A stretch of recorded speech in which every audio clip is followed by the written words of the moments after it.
Iris House is a New York City-based agency that serves women, families, and underserved populations affected by HIV and AIDS and other health disparities. Founded in 1992, the agency has greatly expanded its services while remaining dedicated to its original mission of serving people with HIV and AIDS. Ingrid Floyd is the agency's Executive Director.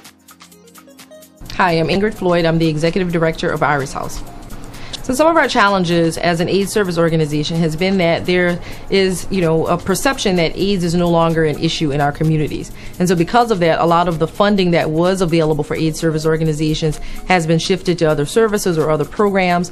And so because of this shift in funding, we don't have enough funding to do the supportive services that we know are important for people who are living with HIV.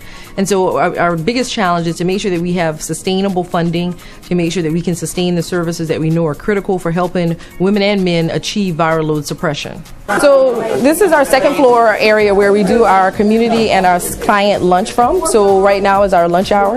So we have clients who come in from 12 to 1 and community members that can come in at 1 o'clock and have a free lunch. And this is our way of how do we ensure that clients are getting a nutritious meal, to make sure that they have adequate supply of food. They can also come in twice a month in order to get pantry services. So some of the things that we're doing here at Iris House to meet the challenges that we're facing are to look at how do we diversify our income streams and how do we look at other sources of revenue for the agency.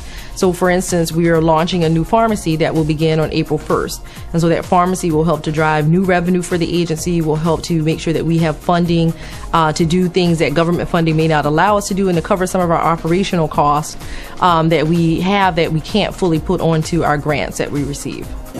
My name is Nana Miller. I'm part of Iris House. I'm a Hep C peer educator, also a peer educator, period. I work on the East Side office where I recruit people who are at risk for hepatitis C, also educate them. So Linda does a great job of trying to make sure that she's out in the community every day. She's able to interact with people, meeting them where they are. So we go out to various venues in the community, grocery stores, on street corners, subways.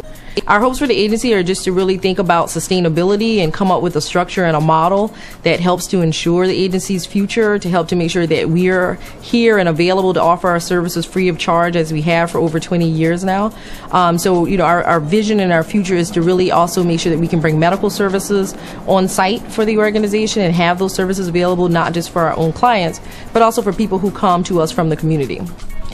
Donors, private donors, and foundations are very important in what we do, and primarily because those are often the dollars that are unrestricted.